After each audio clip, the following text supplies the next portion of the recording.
Bonjour à tous, bienvenue à cet autre lunch du Club d'investisseurs immobiliers du Québec. Donc, soyez les bienvenus à tous. Ce 182e épisode des lunchs. On est très, très heureux d'être avec vous ce midi. On est en feu, on est de bonne humeur. On a passé un beau week-end, Jean-Philippe. Il faisait-tu beau rien qu'un peu? Exact. Nous, c'était la graduation vendredi, graduation samedi et la journée de dimanche de repos ressourçante. Qu'est-ce que vous avez fait de votre côté? Petite marche Mont-Saint-Hilaire, petits travaux sur la maison, rien de particulier, mais mon Dieu qu'on a passé la journée de samedi dehors. C'est ça. Cool. Tu as fait combien d'offres d'achat? 3-4 en fin de semaine? Non? Ah, comment tu sais? Tu piraté mon ordinateur. Hey, j'aime ça, on est pauvre et sel aujourd'hui, hein? Blanc et noir, yin et yang. Le yin et le yang, ben oui. Voilà. Je vais prendre le yin, prends le yang. Good.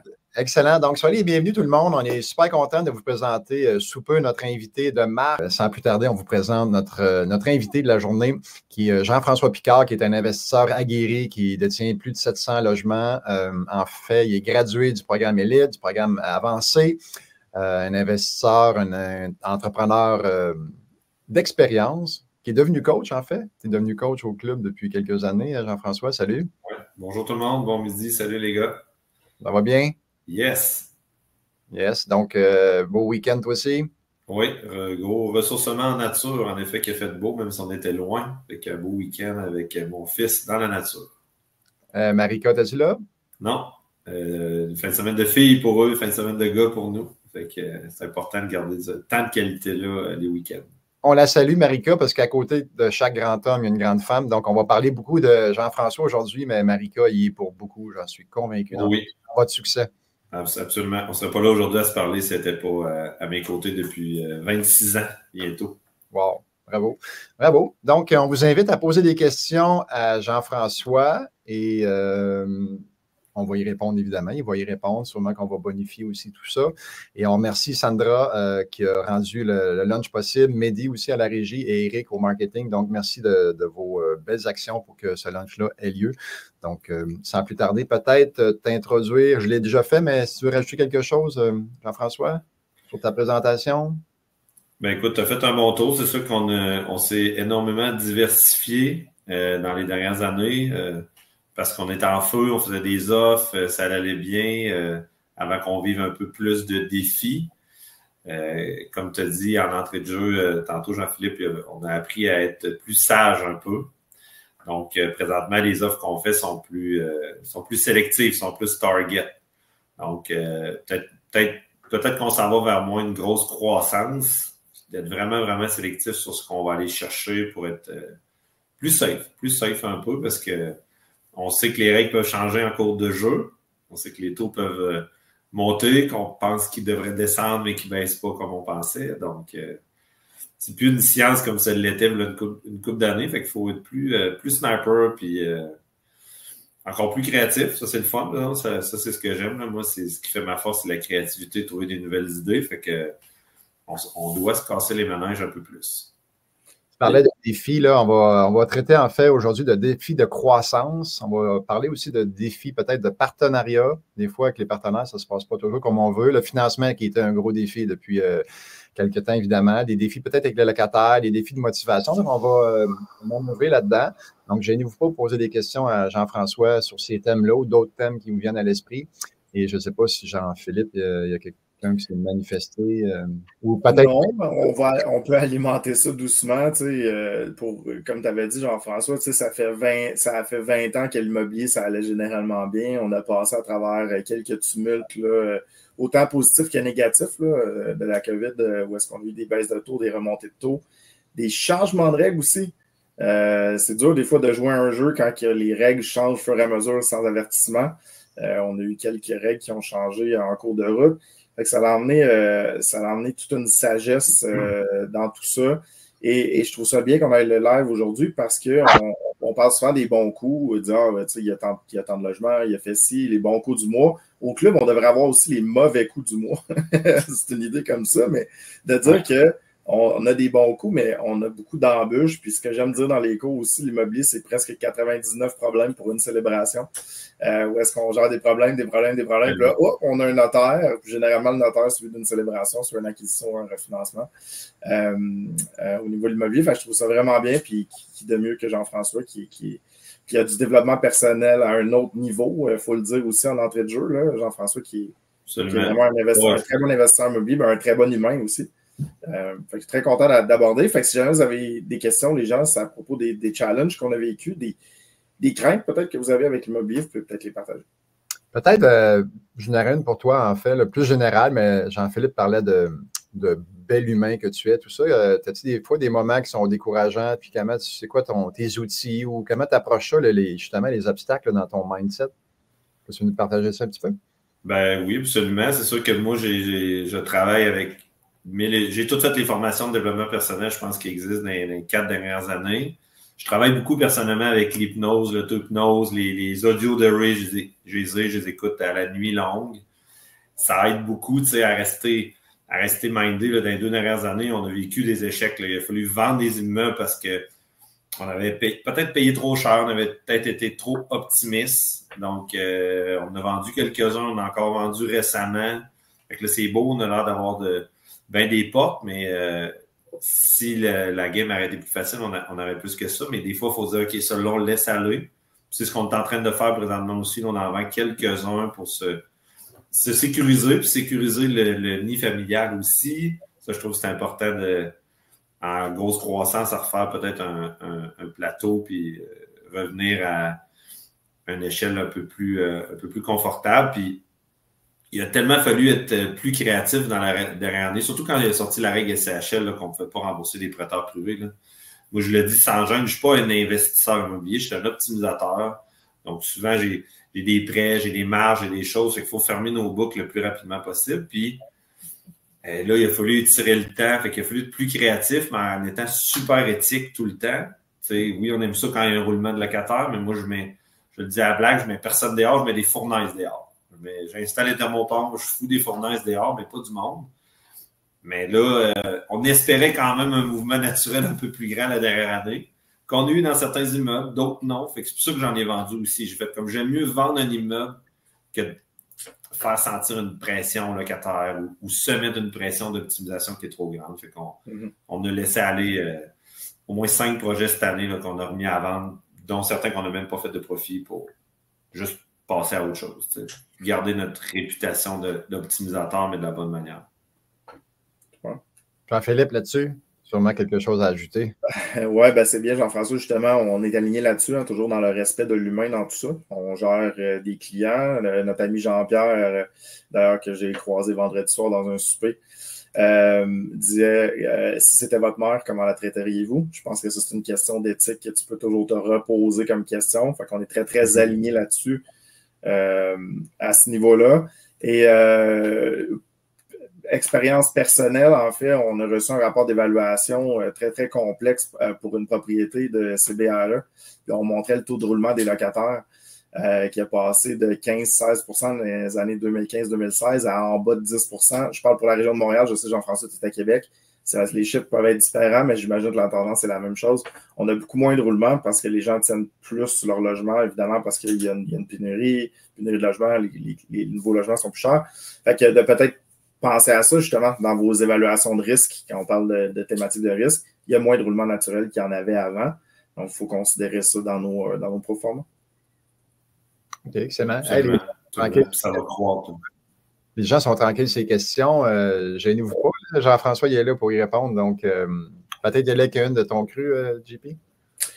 Oui, ben en fait, partenariat. Pourquoi pas? Quand on parle de challenge, on a parlé de challenge de rentabilité. Challenge, partenariat. C'est quoi tes conseils pour le partenariat, Jean-François? Est-ce que tu en as sûrement vécu hein, des challenges de partenariat ou tu es tout seul dans ton petit coin? Puis, Non, j'ai plusieurs. Je ne sais pas si vous m'entendez bien. Moi, ça coupe un petit peu, mais je pense que ça va être correct. Très bon. Oh, on a perdu Jean-François. Oh, t'es revenu. C'est bon, vas-y. Je suis revenu. Donc, oui, des challenges de partenaires. Dans la dernière année et demie, je me suis séparé avec un de mes partenaires. On avait plusieurs portes ensemble, on avait une compagnie opérante. Puis c'était un bon défi. On a fait ça comme des grands garçons. On n'avait juste plus la même vision. Mais on a vraiment fait ça comme des grands. On a laissé les comptables s'estimer entre eux. Fait que ça s'est bien déroulé. Mais c'est toujours, moi je vois ça, un partenariat comme un couple. Donc des fois, on n'a plus la même vision, mais on a des biens ensemble qu'on doit s'occuper. Fait que des fois, ça s'éloigne, des fois, ça revient. Puis il faut aussi accepter qu'on n'aura pas nécessairement la même vision. Puis on peut quand même garder des immeubles ensemble puis avoir un peu chacun nos chemins, là. Moi, j'en ai quand même plusieurs, des partenaires, des fois juste un immeuble, puis c'est correct aussi, mais je pense qu'il faut se laisser de la liberté chacun. C'est ça que j'ai fait avec le temps. On se laisse, chacun peut acheter ses immeubles de son côté aussi. Si on a envie d'en faire ensemble, on en fera ensemble. Quand on se laisse beaucoup de liberté comme ça, puis de peut-être diminuer les attentes aussi, tu sais, des fois, il y a un partenaire qui... on peut penser qu'il attend après nous, puis l'idée, c'est de ne pas créer de jalousie dans le groupe aussi, là. Ouais. Donc, c'est ça, c'est un enjeu. Il y a Yannick Champagne qui dit faire préparer des conventions d'associés ou de copropriétaires par des professionnels, hyper important, pendant qu'il n'y a pas de chicane. On le fait quand ça va. Toujours préparer la fin. Toujours préparer la fin. Toujours préparer le divorce. Puis on le fait toujours en collaboration avec Richard d'Amour. Puis ça a vraiment bien servi. On en avait deux, une pour l'opérante, une pour les immeubles. Il n'y avait pas de point pour s'estimer. Il n'y avait aucun point qu'on pouvait s'estimer sur comment. C'était juste des tableaux de comptables. Là. Je veux dire, ça s'est réglé à quelques centaines de dollars près, avec une bonne convention. Là. Ça évite bien de la chicane. Fait qu'on se voit, on n'est pas les meilleurs amis du monde, mais on se voit à l'occasion, puis tout est OK. T'sais. Fait que ça évite la chicane en tabac. Hey, je pense qu'il va de refaire le point de dire qu'on le fait quand on est en amour. C'est toujours mieux de faire une convention d'actionnaire avec un verre de vin qu'avec une bouteille de Perrier. C'est ça que mon avocat, fut un temps, il est décédé aujourd'hui. Il disait on fait des conventions d'actionnaires quand on prend un verre de vin, pas quand on prend un Perrier. Puis je voulais rajouter quelque chose que j'avais trouvé tellement bien, qui était dans un podcast de Guy Laliberté, qui disait dans ses contrats, dans ses conventions d'actionnaires, il ajoute une page au début ou 2 pages. Quel est l'esprit du partenariat? Je trouvais ça extrêmement brillant parce qu'il dit, voici, les 2 personnes se sont rencontrées comme ça, dans l'esprit de faire ça, dans le but de faire ça. Et souvent, qu'est-ce que ça va faire? C'est que l'esprit, il va avoir une certaine liaison ensemble entre les 2 parties qui est hors documents légaux, qui dit, regarde, tu as brisé notre entente, notre spirit du deal. Puis ça, il dit ça, c'est très puissant parce que là, on va chercher la personne et non pas juste les avocats. Fait que je trouvais ça vraiment brillant, puis tellement à bas coût de juste rajouter 1 page ou 2 pages en avant de la convention d'actionnaire. Fait que définitivement, je vais la faire. Ça m'avait vraiment marqué ce point-là. Puis ça l'avait sauvé beaucoup dans plusieurs deals où est-ce que là, on disait, hey, on quitte le spirit là, de qu'est-ce qu'on s'est entendu ensemble. Très bon, très bon. Ça va chercher l'humain plutôt que le côté technique. Exact. Bon, cool. Exact. Jean-François, je sais que les gens sont tranquilles dans les questions, mais as-tu eu des défis, toi, de financement? Comment tu as passé à travers tout ça, cette tempête hypothécaire qu'on a vécue, là? Peux-tu nous glisser un petit mot là-dessus? Oui. Ça a fait faire des cauchemars. C'était une grosse insécurité parce que nos pro forma, moi, j'ai toujours calculé avec un gros buffer, mais là, le buffer, il était plus suffisant. Mais surtout, c'est qu'on ne pouvait pas fermer nos books. Nous, on est arrivé à l'annonce de la SCHL. J'avais plusieurs dossiers envoyés à la SCHL qu'on a dû annuler. Et qu'on a dû dire, OK, c'est quoi le plan de match? Il faut attendre. On a planifié 1 an. Fait que ça a été un bon défi. On a des bons prêteurs privés qui nous ont soutenus aussi parce que tu leur annonces que tu ne refinanceras pas avant une autre année. Ça a un coût.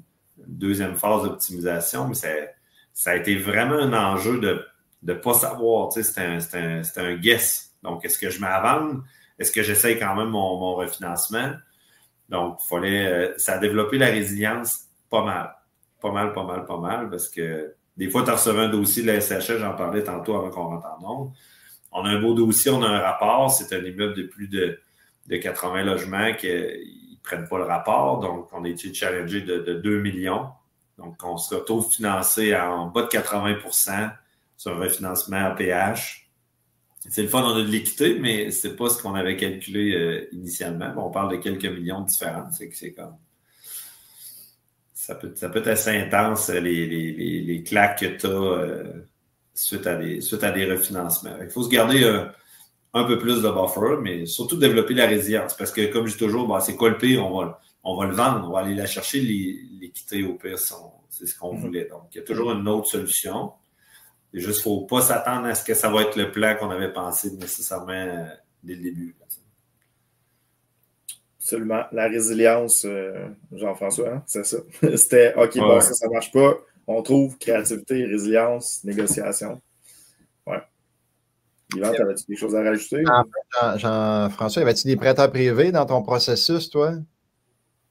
Quand ils ont sorti l'annonce de la SCHA, j'avais au-dessus de 21 millions environ en prêt privé. Quand même. Est-ce que tes prêteurs ont été cléments un peu? Ils ont-tu donné un peu de lousse ou ils ont été stricts dans les délais? Non, très, très, très, très clément. Tu sais, moi, j'utilise ceux référés par le club. Je travaille avec Jacques, puis je travaille avec Gilles. Puis ils ont été très, très cléments. Écoute, moi, là, dans la journée, j'ai su un petit peu d'avance avec les banques que ça s'en venait. Fait qu'on avait fait notre plan de match. On a tout simplement fait comme si on était au jour 1. Donc, voici le nouveau scénario où on peut emmener l'immeuble dans un an. La bonne nouvelle, c'est qu'on avait un an de plus pour continuer d'optimiser. Puis, on a fait un plan de match. On vient justement, là, une semaine et demie de faire le take-out de ça. Il a resté énormément moins de sous que prévu, mais il en a resté quand même un peu. Fait que, puis, on a gardé la plupart des immeubles. Là, on a à peu près vendu 5, mais on a gardé la plupart des immeubles qui ont fait comment, regarde, finalement, puis on a signé en bas de 4%. Fait que c'est quand même très, très bon au final, mais chance que les prêteurs étaient là et qui ont accepté d'attendre. C'est sûr, ça a un coût. Ça a eu un gros coût, mais c'est correct. C'est là que c'est important de bien choisir son privé parce que il y en a toutes sortes, puis quand ça va mal, ou quand ils ne savent même pas qu'ils vont pouvoir être remboursés carrément.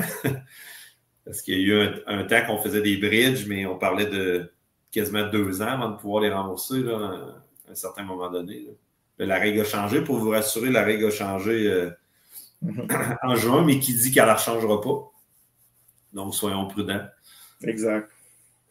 Ouais, c'est le plus gros élément de dire est-ce que je suis à l'aise avec le pire scénario, est-ce qu'on n'a pas de refinancement, est-ce que c'est ça, c'est la braquette augmentée. Puis, tu sais, je peux faire du pouce sur la question de Jean-Luc, Jean-François, tu pourras la faire, mais tout ce qui est projet à cash flow négatif avec gros prêts d'emprunt, de mon côté, je ne fais plus ça. Je bascule le risque de l'autre côté. C'est-à-dire, si ton bâtiment a un besoin que je sois exposé à un risque élevé, je vais demander une contribution du vendeur. Le vendeur va participer à mon risque.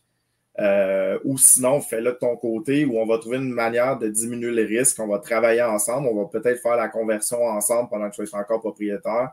On a le cours de financement au créatif, au coaching, où est-ce qu'on parle de ça. On peut parler de rachat d'actions. Mais de mon côté, personnellement, je ne fais plus ça. Donc, le risque, je ne le prends plus de mon côté. Soit on le partage ou je le relance à quelqu'un d'autre, justement en voyant les règles changer, comme on a vu changer là, au niveau de la SCHA. Je ne sais pas, Jean-François, qu'est-ce que tu as à dire là-dessus? Absolument, absolument. On a fait ça dans 2 dossiers, là, les assumations de loyer. Ton local est vide. Ben oui, il y a un potentiel, mais quand il sera loué, on t'en libérera. Puis on l'a fait pour vendre, nous autres aussi, on l'a offert. Donc, écoute, je veux te vendre le prix, ben je vais supporter les loyers tant que tu n'auras pas fini de louer parce que, en effet, d'un bord comme de l'autre, là, on s'en est servi beaucoup de ce truc-là pour vendre, pour rassurer les acheteurs. Puis, on le fait de notre côté aussi. Là. C'est sûr qu'on prend moins de risques. Plus, ça prend un profit à l'achat ou un profit potentiel pas mal plus gros présentement pour aller de l'avant dans un dossier. Dans la même lignée que réduire le risque, j'imagine, Jean-Philippe, tu vas appliquer ça, mais d'allonger les balances de vente va réduire votre risque. Si votre balance de vente, c'est 3 ans, ben là, si les taux d'intérêt changent, la situation change dans le marché, notre risque augmente, mais peut-être des balances de vente sur 10 ans vont vous aider en tant qu'investisseur, à diminuer le risque, à avoir plus de temps, en fait, pour optimiser l'immeuble. Puis, c'est ça. Donc, réduire le risque. J'imagine que ça va faire partie aussi des stratégies. Absolument. Absolument. Excellent. On avait d'autres questions, je crois. Oui, d'autres questions. Yannick t'a envoyé des fleurs. On va te les envoyer, Yannick. Dire que tu as beaucoup d'automatisation aussi dans tes processus. Fait que ça fait partie d'une diminution de risque aussi. Hein? Quand tout est automatisé, tout est bien cadré. Jean-François, là, c'est sûr que ça diminue le risque au niveau de la gestion. On met beaucoup de temps là-dessus présentement. Il y avait justement une réunion en matin au bureau de ça. On travaille avec l'intelligence artificielle, les automatisations. Puis nous, de notre côté, c'est pour rendre l'expérience humaine plus agréable. C'est sûr que c'est plus rentable si on a besoin d'engager moins de staff pour gérer plus de portes. Mais moi, ce que je dis à l'équipe, c'est qu'il faut qu'on utilise l'intelligence artificielle, les automatisations pour avoir plus de temps humain. On pourra avoir plus de temps pour discuter avec nos locataires. La demande de tâches remplit ton formulaire, mais si tu as envie de dialoguer, si tu as envie de voir un être humain, on va être plus disponible pour entre nous, plus de temps à la maison en télétravail, plus de temps avec la famille. Fait que moi, je suis très positif avec l'avenue de l'intelligence artificielle. Il y en a qui disent que ça va nous rendre idiots. Ben, c'est comme tout outil, là, ça peut te rendre idiot, mais moi, je pense qu'au contraire, on peut vraiment redevenir plus développer une belle communauté humaine, puis avec nos locataires. Nous, on en a beaucoup, fait qu'on est très vite, là, 2 ans, à refiler sur le site Internet, à refiler sur le formulaire. C'est comme si on avait l'air de plus vouloir leur parler, mais honnêtement, c'est parce qu'on avait juste plus le temps. Puis là, on est en train de renverser la vapeur de ça avec les automatisations. On a des systèmes qui répondent automatiquement, exemple, sur Messenger aux locataires, fait qu'il vient faire un gros filtre. Fait qu'au lieu de répondre à 200 personnes par jour, ben tu finis en canalisation à 5, 6, 7, que là, tu as le temps de communiquer, tu as même le temps de les appeler s'ils ont des questions spécifiques. Ça, c'est le fun en tabarouette. C'est du temps d'investissement, de l'argent, mais ça vaut la peine. Ça améliore la qualité de vie de tout le monde dans le processus. Jean-François, tu parles de Messenger qui peut répondre à ta place, mais Pierre-André Bouc voulait avoir un exemple, en fait, d'automatisation. As-tu d'autres choses que tu peux nous partager là-dessus? Automatisation dans ton système de gestion, peut-être, pour... Ben, écoute, on utilise c'est pas un système en soi. Là. Nous, on travaille avec Proprio Expert. Fait qu'on on automatise quelques petites choses. On a engagé une personne qui est forte en intelligence artificielle parce que c'est pas ma force, je suis pas informaticien. Fait elle vient automatiser plein de petits processus, puis de processus de vérification aussi. Fait que moi, je pense que c'est ça la clé, c'est d'aller chercher un professionnel puis de le rentrer dans ton système. Autant pour Messenger, ça s'appelle RN Boy. C'est une belle histoire. Là. Je pense qu'ils sont venus à dernière mensuelle à Montréal. Je n'étais pas là, mais les autres se sont ramassés avec un 6 logements puis ils ont développé ça parce qu'ils se sont rendus compte qu'ils étaient submergés de messages. Puis ça coûte quelques sous par bulle de messages. Puis ça vient. Non, Jean-François? Hélène? RN Boy. Jean-Philippe, peut-être, je peux vous envoyer le lien, là, puis c'est vraiment deux jeunes très allumés qui avaient 3 logements à louer, puis en fait, comme ils étaient inondés, ils avaient mis leur logement vraiment à bon prix. Fait qu'ils ont fait comme il y a certainement de quoi à faire, puis ils ont développé une belle entreprise. C'est dans les tout débuts, là, mais c'est vraiment chaud. Ça vient de créer un tableau si tu as, exemple, des locataires qui essaient de t'en passer une petite vite, comme on dit, puis te répondre à plusieurs annonces avec différentes informations. Puis ça vient même jusqu'à les prendre rendez-vous pour la visite de logement. C'est très peu dispendieux. C'est une business de volume pour eux autres. Fait que c'est très bon, mais pour nous, c'est quand même raisonnable comme coût. Là. Merci pour l'info. Encore une belle valeur ajoutée au lunch. Exact. Comment tu l'appelles, Jean-François? Je ne vais pas l'informer, mais il me semble que c'est ENREN. ENREN, OK, parfait. Je vais essayer de le mettre dans les... Mais je pourrais le partager sur le groupe Facebook, si vous voulez. Pendant que Jean-Philippe se met à la tâche, tu as parlé de locataires. On a sûrement des défis de locataires de ton côté aussi. Hein? Les gens qui commencent souvent, ils voient quelqu'un qui ne paye pas comme un gros défi. Mettons, quelqu'un qui ne paye pas son loyer, c'est un gros défi pour quelqu'un qui débute, mais on peut avoir d'autres types de challenges en termes de locataires. Ça peut être des des gens qui accumulent de façon compulsive, on peut avoir des gens qui ont des problèmes mentaux, des problèmes de comportement. Toi, c'est quoi ton approche, en fait, avec les 700 logements, tu en as eu d'autres aussi, donc comment tu approches ça, les problèmes, en guillemets, les défis locataires? Ouais, c'est un bon enjeu. Puis ce que je me suis rendu compte, moi, il faut être quand même assez sévère. Là. J'ai délégué cette partie-là parce que moi, je suis trop gentil. Fait que ça prend vraiment une main de fer dans un gant de velours. Puis on checkait le data tantôt, on était fiers. Le mois passé, on était à 0,45% de mauvaise créance.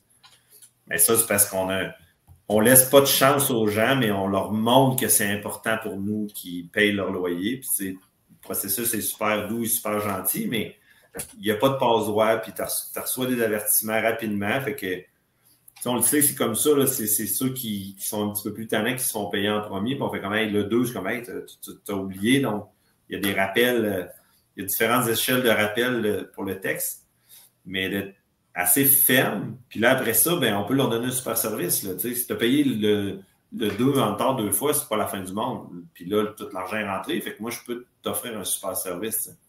Ils vont avoir leur cadeau de Noël. On est en train de magasiner ça, justement. Donc, tout le monde va recevoir son cadeau de Noël, même les moins gentils. Fait que, mais c'est toujours un défi, mais c'est d'être sévère puis de ne pas laisser traîner des affaires. T'sais. Quand il y a un locataire qui a un petit enjeu, on essaie même si on est surchargé, mais on essaie au moins d'y aller puis de arrêter que ça soit une fuite d'eau. On va pas peut-être repeinturer ton logement après-midi, mais on va les colmater rapidement. Fait que, après ça, tu peux être un peu plus sévère sur le paiement. Faut les traiter comme je le dis tout le temps, là, puis je l'ai appris de Jean-Pierre, il faut les traiter comme si c'était notre mère, mais surtout comme si c'était un client. Les cadeaux de Noël, ça coûte peut-être 20-25 $ par personne avec l'achat, le temps à préparer ça, à les porter. Puis la part des clients nous donnent un bon 8, 10, 12 000 $ par année. Là.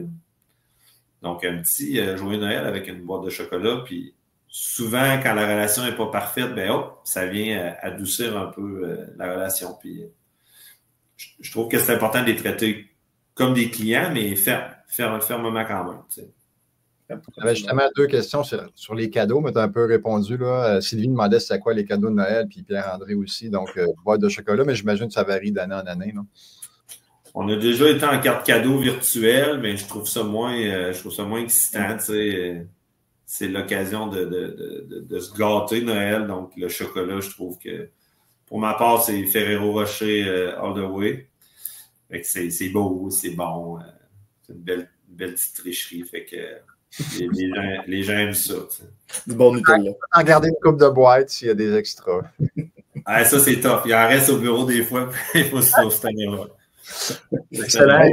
Il y avait Guy qui avait donné ce truc-là. On peut peut-être le rappeler pour les cadeaux de Noël, quand il disait, mettons, on ne pouvait pas donner de l'alcool, si je me souviens bien, qu'une carte cadeau, sauf qu'on peut donner la carte cadeau d'un centre d'achat dans lequel il y avait une SAQ qui pouvait passer comme des titres. Donc, petit truc.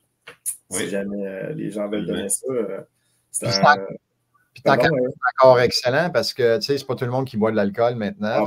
Fait qu'ils choisissent ce qu'ils veulent. Fait que... En plus. Exact. Il existe des applications, l'année de la COVID, c'est ce qu'on avait fait. Il y a une carte cadeau, exemple de 20 $, puis la personne se la construit comme elle veut. Il y a un site. Elle peut se prendre du Tim Hortons, du McDo, du gaz. De Laurent, il y avait, je pense, au-dessus de 200 magasins là-dessus. Wow. Super. Ça, c'était quand même le fun dans l'année qu'on ne pouvait pas vraiment voir le monde. Tout ça. C'est bien. On avait fait ça. Hey, il y a Pat qui a une question, à moins qu'Hiver, tu vas aller pour les annonces ou. Prends la question, puis je ne sais pas si tu as trouvé le NRE, là. Je pas trouvé encore. OK, bon. On prend ça à la Pat, puis après, on y va avec les petites annonces. Parfait. Pat, je l'aime beaucoup, en fait. Là. Je vais te la résumer, Jean-François. Là, dans le fond, comment tu fais pour balancer ta vie? Parce que c'est toujours une question importante. Hein? C'est un balancement de vie. On travaille. Des fois aussi, les gens, là, Jean-François, tu vis de l'immobilier à temps plein, mais des fois, on a une transition aussi là-dedans là, qui s'installe. Tes meilleurs conseils là-dessus? Je dirais le time boxing, le classique à Elon Musk. Puis, écoute, en fin de semaine, je suis allé dans le bois avec mon fils. Est-ce que j'avais le temps versus ce travail? Non, mais c'est important. Fait qu'on l'a fait. T'sais. Et qu'il y a eu 2 jours juste de ça. Là, cette semaine, c'est intense. Il y a le IMO 2024 à Montréal. Il y a un autre événement. Donc, je ne serai pas beaucoup là cette semaine. Il y a 3 matins que je vais être là. Mais c'est de faire du temps de qualité. Tu sais, comme on fait là ce midi, on fait 1 heure focus ensemble. J'ai peut-être fait 50 appels à matin.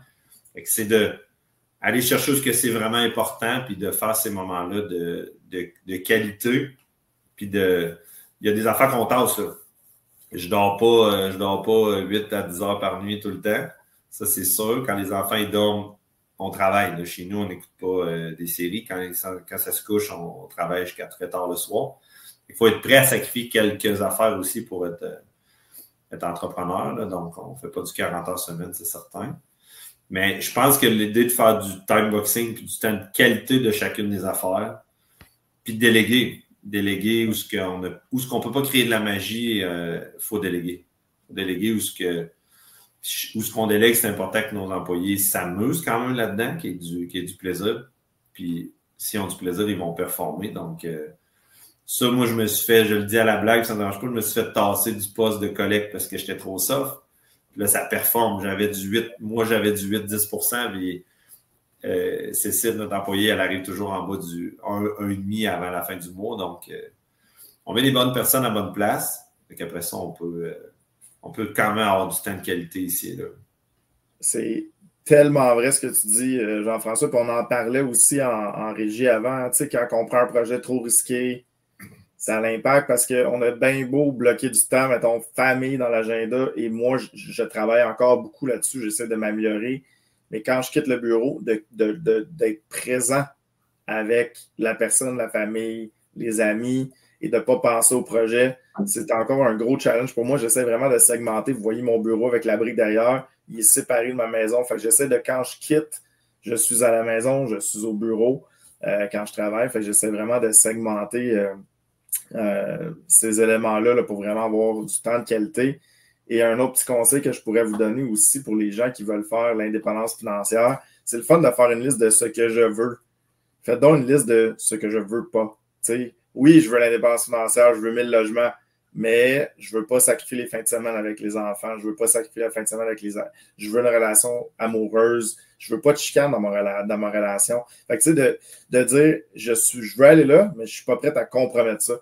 Dans ma carrière immobilière, à part les coachings que j'ai donnés dans les fins de semaine, je n'ai quasi jamais travaillé la fin de semaine. Genre, ça doit être peut-être une journée par année que je vais travailler une fin de semaine en immobilier. J'essaie vraiment de séparer mon temps. Et ancien professeur de gestion de temps, là, je me tire sur la réponse, mais j'essaie de vous donner une couple de petits trucs.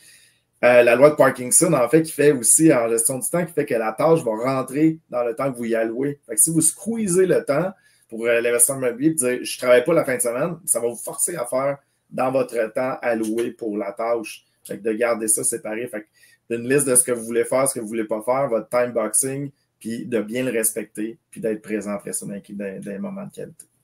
Un sujet qui me tient particulièrement à cœur. Très bon. C'est mon point. Wow. Voilà. Jean-Philippe, est-ce que notre ami Andrew, il y avait une bonne question, je trouvais? Oui, exact. Début de carrière, voilà, pour Andrew. Jean-François, je ne sais pas si tu peux... Oui. Tu peux y aller. Ben écoute, qu'est-ce que je ferais si j'aurais à recommencer? Je me systématiserais plutôt pas mal. Je pense Jacques, on le dit au club, mais on a tendance à pas le faire. On achète un 2, un 3, puis on ne monte pas un système. Je montrais le système avant même d'acheter. Et je me formerais plus. Moi, j'ai fait le go à Yvan. J'ai acheté un triplex, je me suis mis dans le chenoute, puis après ça, je me suis formé. Ça a été bon, mais ça a été plus tough. Fait que je me formerais avant. Là. J'ai d'ailleurs mon neveu qui va commencer du haut de ses 18 ans à se former. Il va embarquer dans la cohorte cette année. Fait que je suis content. Mais ça, je disais, il faut lire les livres, connaître le vocabulaire, faire des cours à la carte, après ça, faire le coaching. Puis, c'est sûr qu'il faut que tu arrives avec ton coffre à outils le plus rempli possible. À moins que tu as une grande résistance au stress comme moi, tu peux te lancer. Mais c'est ce que je suggère. Et je dirais, un coup que tu as les connaissances, ben tant qu'à moi, acheter le plus gros possible, du moins 5 et plus. Donc, c'est pas plus dur. On en parlait en coulisses tantôt, c'est pas plus dur en temps acheter un 60 que d'acheter un 6. Mais si on n'a pas les connaissances, les contacts, ça fait pas de sens. On peut pas faire ça en partant. Des fois, on veut se faire la couenne, comme on dit. Mais bon, on peut passer d'un 6 tant qu'à moins un 60 si on a fait les courses, si on a la connaissance, si on a un entourage, un réseau de contacts. Et la capacité émotive à supporter tout ça parce que, tu sais, exact. Les connaissances, ça va, mais peut-être qu'ils vont choquer sur la quantité de oui, on peut facilement découvrir ce que veut dire le mot angoisse trop vite. Ça, c'est ça. Excellent. Hey, on va vous donner le mot de la fin sous peu. On va faire les tirages pour ceux qui ont partagé. Après, on revient avec le petit mot de la fin de Jean-François et Jean-Philippe. Donc, merci d'avoir partagé le lunch, les amis. Et vous méritez le premier prix qui est 2 billets pour la partie de Cash Flow, la 16e édition qui a lieu à Québec le 5 décembre prochain, une valeur de 60 $. Et le gagnant ou la gagnante est Georges Panaritis. Félicitations, Georges. Ensuite, on a l'indépendance financière, une formation en fait d'une journée, d'une valeur de 300 $ qui a lieu à Québec ou en virtuel. Et ce sera gagné par nul autre que monsieur ou madame Joël Nantais, qu'on salue. Donc, salut Joël. Et le troisième prix, c'est le Bootcamp. En fait, c'est l'extension de l'indépendance financière, mais qui a lieu aussi dimanche. Donc, samedi, dimanche, le Bootcamp Go, Go, Go à Québec et en virtuel. Et c'est gagné par Martin Thibault. Donc, félicitations aux 3 gagnants. Pour réclamer votre prix, vous avez une semaine pour la faire. Donc, vous allez contacter Julie au bureau. Vous allez fournir la preuve, en fait, que le partage a été bien fait. Et Julie va vous accorder votre prix. Donc, et voilà. Mot de la fin, Jean-François. Ben, mot de la fin, j'ai trouvé mon contact, mais je vais vous le donner en pépite. Ça s'écrit Eran, hein? E-R-R-A-N, trait d'union boy. Si vous voulez, je peux-tu donner le numéro de téléphone ou? Ben oui, ils sont là pour faire des affaires. Fait que je donne le numéro de téléphone, mais Jean-Philippe va sûrement mettre ça dans le chat en même temps. Exact. Ouais. 581-701-78-21. Juste le répéter, s'il te plaît. 581 ouais. 701-78-21. Donc, c'est Eran. Eran, ouais. C'est ça. Je l'avais mal appelé, mais c'est ça. Ça, c'est une belle petite merveille qui nous permet de. Mon adjoint de location, Julia, a loué plus de 150 logements cette année avec des outils comme ça. Pour une personne, c'est quand même beaucoup. Fait que, ça nous permet un meilleur contrôle. Donc, pour finir, je dirais que c'est ça. Je pense qu'on l'a dit un peu, mais l'important, c'est de développer sa résilience puis de choisir dans quoi qu'on veut s'embarquer parce que c'est le fun de relever des défis puis les vivre, que ce soit d'optimisation, que ce soit de la rénovation ou de l'achat-revente, mais il faut savoir dans quoi on s'embarque. Fait que développer, oui, un peu votre résilience puis n'ayez pas peur de faire du développement personnel. Il y en a qui trouvent que c'est d'être faible. Moi, je trouve qu'au contraire, c'est de trouver c'est un entraînement. C'est un entraînement du cerveau comme on le fait pour le reste du corps. Donc, c'est ce que je conseillerais aux gens. Hey. Tu donnes un exemple. Yvan, vas-y. Non, vas-y, JP. Non, je n'avais rien à rajouter. Vas-y. En fait, je te remercie, Jean-François, de ton temps, en fait. De ton temps, de ton partage, de ta générosité envers les gens parce que tu as bien d'autres choses à faire et tout ça. Puis tu te rends disponible ce midi, c'est tout à ton honneur. Donc, je n'ai pas besoin de dire go, go, go. Là. Peut-être même slow dans certains cas. Oui, on a ralenti un peu, mais pour le mieux. Oui. À l'approche des fêtes, je vais te dire oh bientôt. Oui. Tu croises le Père Noël. On va dire salut de ta part. Oui, cool. Donc, merci d'avoir été là. Donc, Jean-Philippe, un petit mot de la fin pour les gens. Yes, juste dire, des fois, les gens disent plus gros, c'est plus facile. Je suis 100% d'accord avec ça, sauf faites juste attention quand c'est les gens qui sont plus gros qui disent que plus gros, c'est plus facile. Il y a un processus d'apprentissage. Il faut être capable de prendre le risque, comme tu disais, Yvan. Fait, je pense que tu donnais le bon exemple. Quelqu'un en secondaire 5 qui dit « si j'avais recommencé, saute le primaire », tu as des petites étapes à faire, mais effectivement, il n'est pas peur, en fait, de la mentalité de ce qui est possible. Effectivement, si tout est bien structuré, sa transaction est bonne, si les partenariats sont bons, définitivement, c'est surprenant. Même moi, je me surprends encore aujourd'hui de dire hey, « wow, on est capable de faire ça à travers nos croyances limitatives. » Fait que super bien. Développement personnel aussi, Jean-François, super bien. Et je l'ai mis, c'est aaronboy.ai dans le chat, je l'ai mis. Donc, Aaron, effectivement, en anglais, c'est comme garçon de commission là, qui va travailler pour nous. Fait que c'est fait. Puis sinon, ben, Jean-François, je suis super content de t'avoir avec nous. Jean-François qui a même donné un témoignage également dans notre livre qu'on a écrit avec Yvan, Transformant l'opportunité, mais le sagement trop cher. J'aime particulièrement parce que tu as des valeurs qui sont justes, qui sont bonnes.